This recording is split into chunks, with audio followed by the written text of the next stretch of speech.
Pai, em nome de Jesus Cristo, queremos te agradecer por essa manhã e pelo fato de o Senhor ter nos conduzido até aqui. Pedimos que a tua graça seja sobre nós durante essa aula de encerramento, que sejamos edificados por meio desse estudo, fortalecidos na fé, encorajados, Pai, a compartilharmos o Evangelho da Graça, independentemente daquilo que pode nos ocorrer como consequência. Abençoe esse tempo, Pai. Pedimos isso no nome de Jesus. Amém. Irmãos, então, de acordo com o John Piper, ele vai dizer que o prazer em Deus, ele tem um grito de guerra. E o grito de guerra do prazer em Deus é missões mundiais. É isso que ele fala. Esse é o grito de guerra de quem tem prazer em Deus, ou seja, quem tem a sua satisfação, a sua plena satisfação no Senhor, consequentemente vai almejar as missões mundiais. Porque aquela pessoa que tem o seu prazer em Deus, ela não vai querer que esse prazer fique limitado a ela. Ela vai querer estender, compartilhar esse prazer para os povos não alcançados. Essa é a grande proposta do último capítulo do livro. E de que maneira que nós fazemos missões mundiais? E o Piper vai dizer que é sacrificando o nosso conforto e a nossa segurança para que os povos não alcançados sejam finalmente alcançados com o Evangelho. E aqui é um desafio muito grande, irmãos, de abrir mão do nosso conforto ocidental e da nossa segurança ocidental para alcançar aqueles que ainda não têm o Evangelho na sua língua, no seu vernáculo, e não desfrutam de nenhum conforto e de nenhuma segurança como nós desfrutamos aqui no Ocidente. Então é dessa forma que a gente faz as missões, abrindo mão e alcançando essas pessoas. E isso pode parecer uma coisa penosa. Poxa, eu vou ter que abrir mão do conforto, abrir mão da segurança para alcançar os povos não alcançados, mas na verdade não é uma coisa penosa, é uma coisa paradoxal. E o Piper vai até dizer que as alegrias são mais profundas onde os sacrifícios são maiores. Para refletir sobre essa frase. As alegrias são mais profundas onde os sacrifícios são maiores. Isso é um fato. Quanto maior é o sacrifício de um missionário, por exemplo, maior é o prazer e maior é a satisfação que ele sente por ter aberto mão daquilo. Isso é um fato que se aplica não só ao missionário, mas a todo aquele que confessa Jesus como Senhor e todo aquele que foi vocacionado para uma área ministerial. Quanto maior o sacrifício, maior é o seu prazer. O mundo pensa ao contrário. Quanto maior o seu sacrifício, mais penoso é. Mas não é assim que funciona. Quanto maior o sacrifício, maior a satisfação e a alegria de fazer a vontade do Senhor. E o texto de Marcos, vamos abrir lá. Marcos capítulo 10, versículos 29 e 30. Marcos 10, 29 e 30. É a passagem bíblica.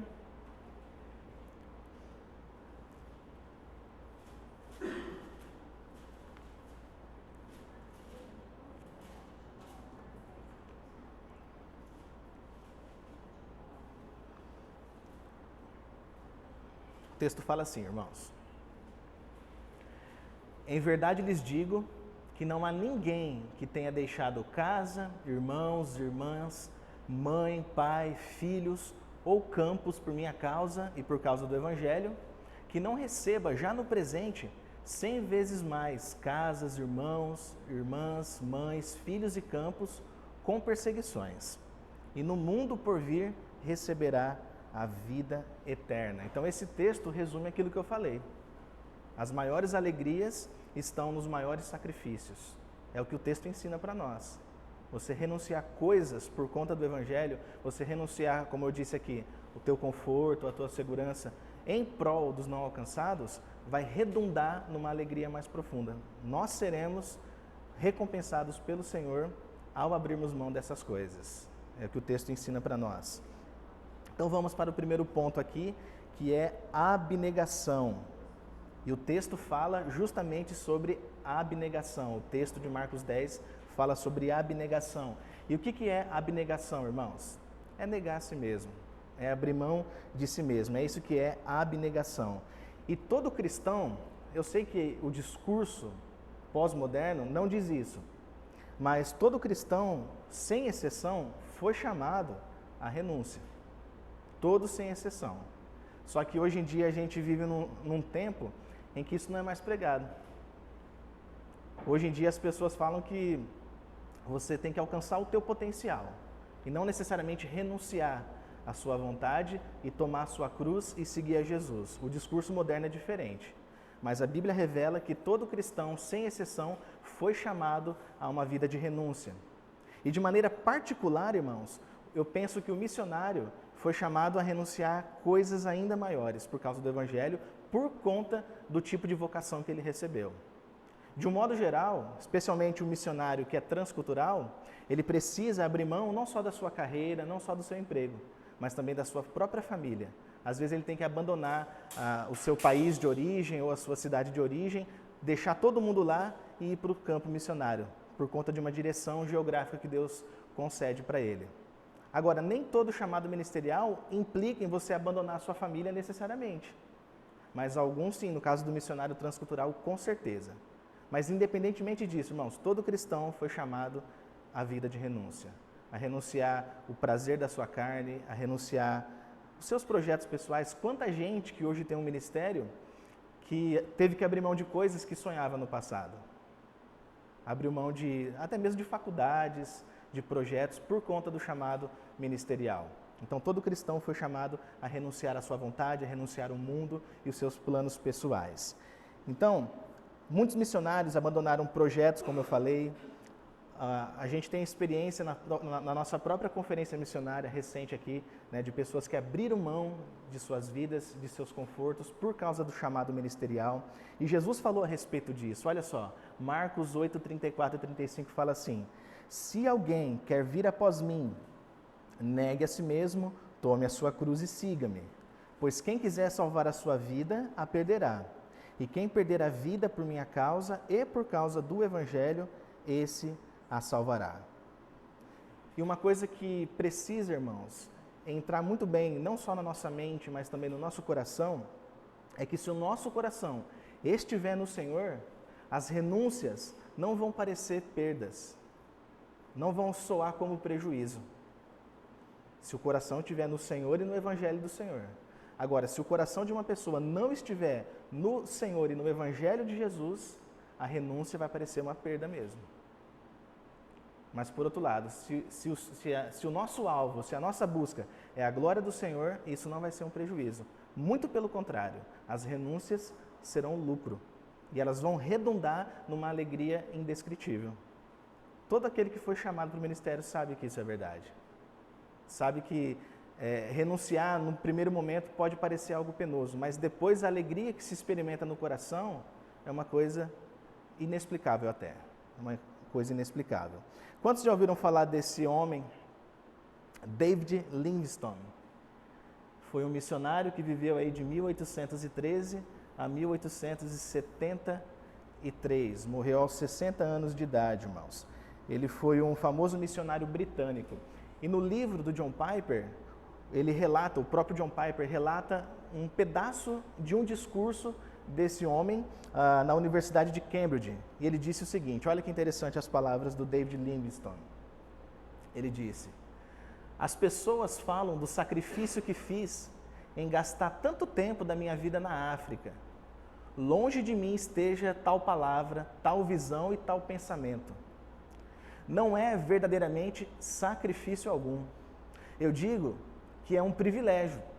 A ansiedade, a doença, o sofrimento ou o perigo, tanto agora quanto no futuro, de vez em quando, com a ausência das conveniências e carinhos comuns dessa vida, podem fazer com que paremos, com que o nosso espírito vacile e a alma afunde, mas que seja só por um momento. Tudo isso não é nada quando comparado com a glória que será revelada em nós e por nós. Eu jamais fiz sacrifício algum.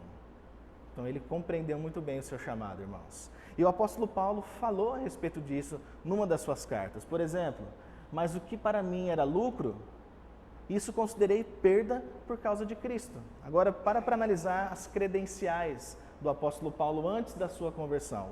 Sem dúvida alguma, algo que enche os olhos. Na verdade, considero tudo como perda, por causa da sublimidade do conhecimento de Cristo Jesus, meu Senhor. Por causa dele, perdi todas as coisas e as considero como lixo. Imagine só, se Paulo tivesse perdido e as considerasse como algo grandioso, ele ficaria frustrado. É por isso que muitos se frustram, porque consideram as coisas grandiosas demais. E aí quando as perde, não consegue lidar com isso. Mas Paulo considerava como lixo, então por isso que ele soube lidar. Para ganhar a Cristo, o que eu quero é conhecer Cristo e o poder da sua ressurreição, tomar parte nos seus sofrimentos e me tornar como Ele na sua morte. Então, David Livingstone entendeu muito bem isso que o apóstolo Paulo havia também entendido e escreveu por inspiração do Espírito Santo, irmãos.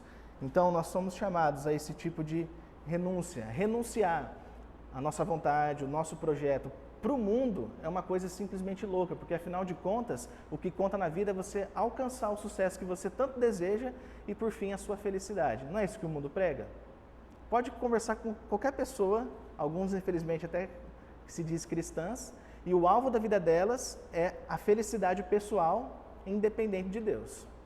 É isso que o mundo almeja, é isso que o mundo busca, o mundo gira em torno disso, irmãos. Mas isso é simplesmente uma loucura. Então, para nós, a renúncia não é necessariamente uma perda, mas é lucro, porque a gente renuncia para encontrarmos Cristo, como Paulo e como esse missionário. Uma missionária bem conhecida que influenciou muito a vida da Elizabeth Elliot, por exemplo, é essa mulher aqui, Lottie Moon, que viveu 1840 a 1912, morreu com 72 anos de idade. E ela foi citada pelo Piper também no material, e olha só a frase que ela disse, uma frase curta, mas profunda. Não pode haver certamente alegria maior do que salvar almas. Não pode haver certamente alegria maior do que salvar almas. E ela foi chamada para isso. Ela foi chamada à renúncia de si para alcançar os não alcançados. Mais um. Lucro na perda. Vamos falar rapidamente desse homem. É bacana porque no último capítulo o Piper cita vários missionários, né? E o Samuel Zwemer, 1867 a 1952. Perceba que não morreu há muito tempo não, né? E olha só, irmãos, esse camarada, esse missionário, ele foi apelidado como apóstolo do Islã. Ele trabalhava em favor dos muçulmanos a fim de alcançar os muçulmanos. E ele passou por uma experiência dolorosa, triste, de luto na sua família. Só que mesmo assim, ele estava disposto a enfrentar toda essa dor novamente por causa do Evangelho. E o Piper relata no seu livro o que ele passou. Olha só que forte esse pequeno texto. Em 1897, Samuel Zwemer, sua esposa e 2 filhas navegaram para o Golfo Pérsico para trabalhar entre os muçulmanos de Bahrein, acho que é assim que se pronuncia. Seu esforço evangelístico foi em grande parte infrutífero. Em julho de 1904, ambas as suas filhas, com 4 e 7 anos, morreram. 4 e 7 anos. Uma delas morreu 8 dias depois da outra. Imagine só, irmãos. Ainda assim, 50 anos depois, Zwemer olhou para trás, lembrando dessa época de sua vida, e disse, agora olha só a declaração desse missionário. A alegria pura de tudo o que aconteceu volta à memória. Eu repetiria tudo outra vez, jubilosamente. Essa palavra em específico, jubilosamente. Ele entendeu que sofrer ou perder coisas por causa do Evangelho é, na verdade, lucro. E ele tem total consciência de que na eternidade ele vai se encontrar com a sua família lá. Então, fomos chamados para a renúncia pessoal, irmãos. E um último missionário, eu quero indicar depois algumas coisas aqui para os irmãos, mas um último missionário, esse aqui é sem dúvida mais conhecido e também muito citado por muitas pessoas, é o Jim Elliot. Esse aqui é bem conhecido. Essa foto aqui não é uma pintura, é uma foto real, que foi tirada lá entre os índios do Equador, os índios Aucas. E ele morreu super jovem, perceba, 1927 a 1956 de idade. Ele foi assassinado aos 25 anos, irmãos. E ele, juntamente com outros 4 amigos, foram evangelizar um grupo de índios ali no Equador, conhecido na época como Aucas. Hoje eu esqueci o significado, o nome que se diz atualmente. Mas ali, essa galera, essa turma indígena, era simplesmente terrível. E até compreensível o porquê eles são dessa forma. No passado, os homens brancos sempre invadiam ali a região deles, estupravam as mulheres, levavam alguns como escravos, matavam outros, tudo para roubar as produções ali da árvore, para fazer borracha com a árvore e assim por diante. Então, esses índios criaram uma resistência enorme para com os brancos. Daí, quando eles viram os missionários no território deles, imediatamente eles saíram na tentativa de assassinar, né? E de fato isso aconteceu. Os 5 morreram de uma vez só, deixando 5 jovens mulheres viúvas, precocemente viúvas. E é interessante porque um dos missionários é piloto de avião. Ele trabalhou na Marinha Americana, renunciou tudo e trabalhava para alcançar esses povos. Aliás, o primeiro contato que eles tiveram com os Aucas foi através do avião. Esse missionário que era piloto, ele criou um sistema lá que ele conseguia entregar baldes com suprimento de remédio, suprimento de roupa e de alimento para os missionários através de uma corda. Então esse foi o primeiro contato que eles tiveram com os missionários. Só que quando os 5 conseguiram finalmente colocar os pés ali no território, eles foram assassinados por esses índios. Mas, irmãos, aquilo que parecia uma coisa trágica, na verdade, redundou em lucro para o reino de Deus.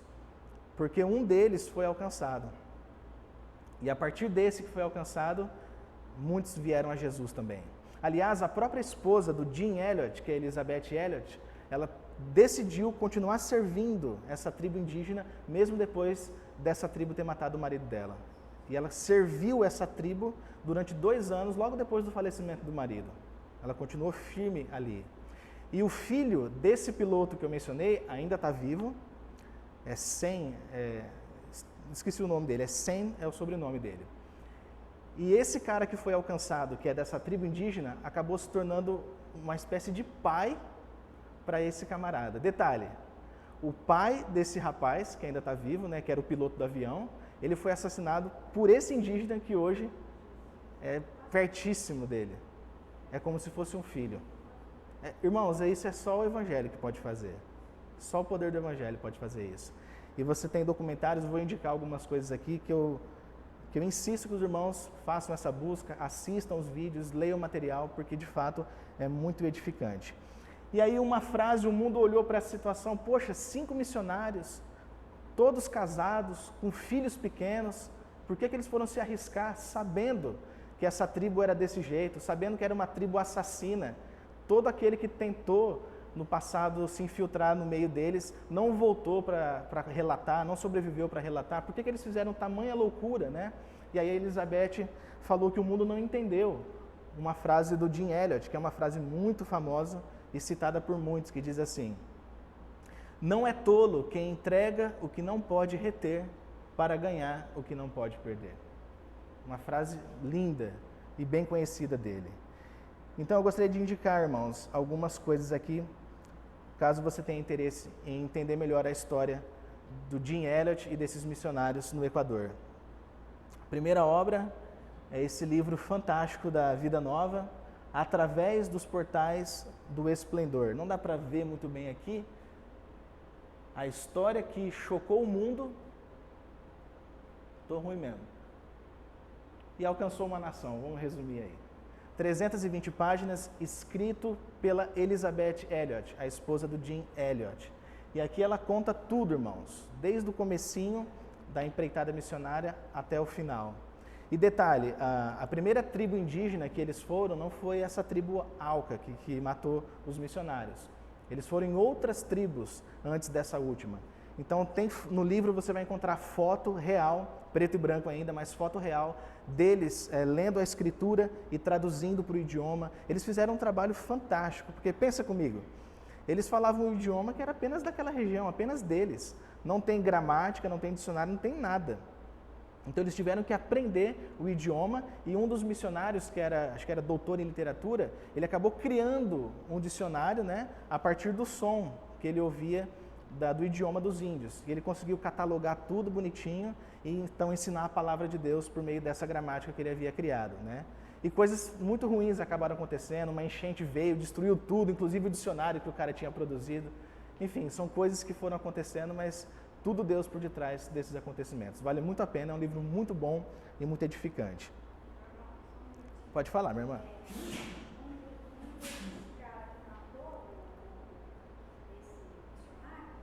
Hoje ele é pastor e eu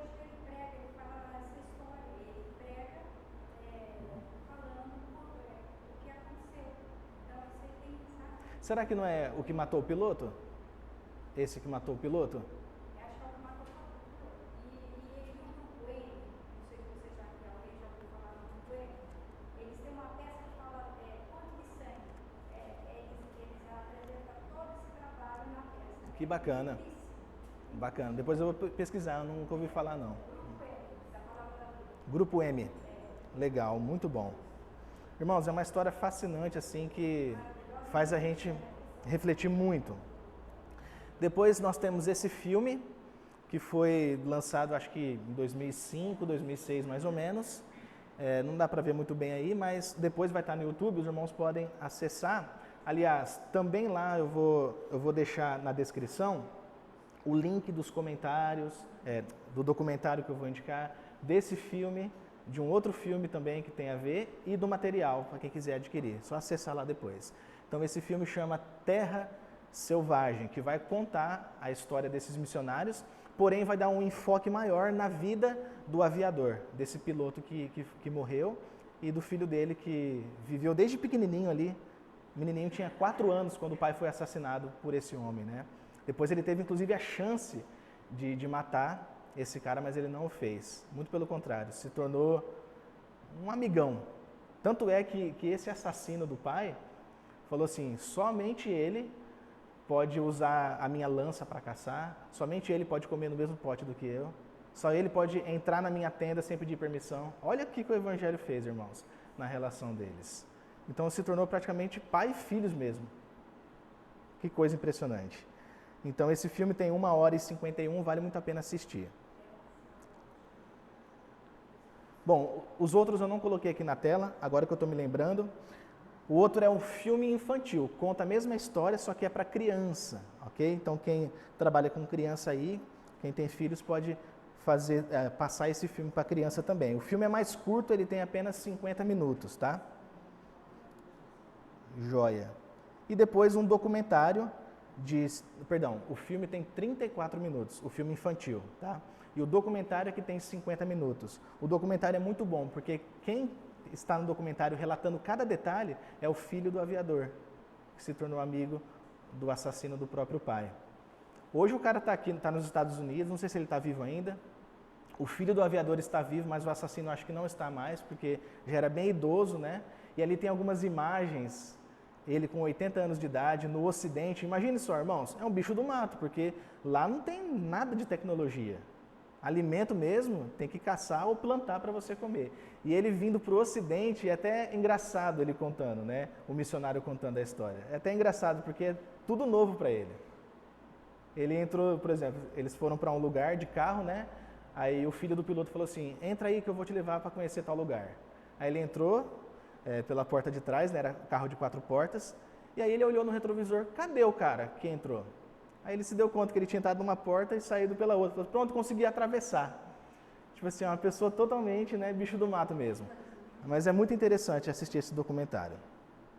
E aí uma pergunta, irmãos, surge no nosso coração, né? Por que Deus colocou esses missionários no mundo para passar pelo que passou, para enfrentar tudo que eles enfrentaram? E a resposta é que Deus fez isso não simplesmente para mostrar para o mundo o sofrimento ou a tribulação que eles enfrentaram. Mas Deus colocou esses homens no mundo e permitiu que eles passassem por tudo isso para gerar em nosso coração a mesma paixão que eles tinham pelos povos não alcançados. A ponto de renunciar a tudo que eles renunciaram. Tudo que eles faziam, uma faculdade, era visando os povos não alcançados. Um dos 5 era doutor em filosofia e usou todo o conhecimento para poder alcançar esses povos. O outro entrou na faculdade de medicina juntamente com a esposa, aprendeu a fazer parto, a fazer cirurgias, para justamente alcançar esses indígenas. Então, Deus colocou esses homens no mundo, irmãos, para despertar em nós esse mesmo desejo que eles tinham. E olha só o que diz a palavra de Deus em Hebreus 13:7. Considerando atentamente o fim da vida deles, imitem a fé que tiveram. Claro que nós estamos aplicando esse texto a esse caso em específico. A fé desses homens é uma fé digna de ser imitada. E mais, Hebreus 6, desejamos que cada um de vocês continue mostrando até o fim o mesmo empenho para a plena certeza da esperança, para que não se tornem preguiçosos, mas imitadores daqueles que pela fé e pela paciência herdam as promessas. E aí o Piper vai encerrar o seu material dizendo: portanto, se você sente em sua alma um anseio pelo tipo de satisfação em Deus que libertou esses santos para o sacrifício do amor, saboreie-o e coloque lenha no fogo através da oração antes que Satanás o apague. Esse pode ser um momento decisivo em sua vida. Então, essa é a proposta do nosso último capítulo, irmãos. O prazer em Deus possui implicações missionárias, porque uma vez que a nossa alma está satisfeita no Senhor, nós queremos que os povos não alcançados experimentem o mesmo gozo e a mesma alegria que nós experimentamos. Amém? Gostaria de orar com os irmãos, mas antes gostaria de saber se alguém tem alguma pergunta ou gostaria de acrescentar algo ao que foi falado. Não? Ninguém? Amém. Então não deixem de ler o capítulo 9 dessa obra, que é o último, o que isso significa para as missões. Então vamos orar, irmãos, colocando diante do Senhor tudo isso que foi falado, e que Deus nos ajude a renunciar aquilo que é necessário para que aqueles que ainda não têm o Evangelho possam passar a ter. Senhor, em nome de Jesus, nós louvamos o Teu nome pela vida desses missionários que enfrentaram tantas coisas, perderam tantas coisas por conta do Evangelho, mas que tudo isso redundou em lucro eterno. Sem dúvida alguma, Pai, eles serão grandemente recompensados pelo Senhor na eternidade. Que possamos olhar para a vida deles, para a fé deles e imitar. Que o Senhor nos ajude, Pai, a renunciarmos, a abrirmos mão do conforto ocidental, da segurança ocidental, para que povos não alcançados tenham acesso ao Evangelho. Que o Senhor direcione os nossos olhos, Pai, para esses povos que ainda não têm a Bíblia traduzida no seu próprio idioma, que ainda carrega, Pai, a condenação sobre si. Em nome de Jesus, que o Senhor incline o nosso coração e desperte o nosso coração, para que nos importemos com eles também. Em nome de Jesus, nós te agradecemos por esse tempo de estudo, te agradecemos por essa série que o Senhor permitiu que chegássemos até o fim. Nós oramos em nome de Jesus. Amém e amém.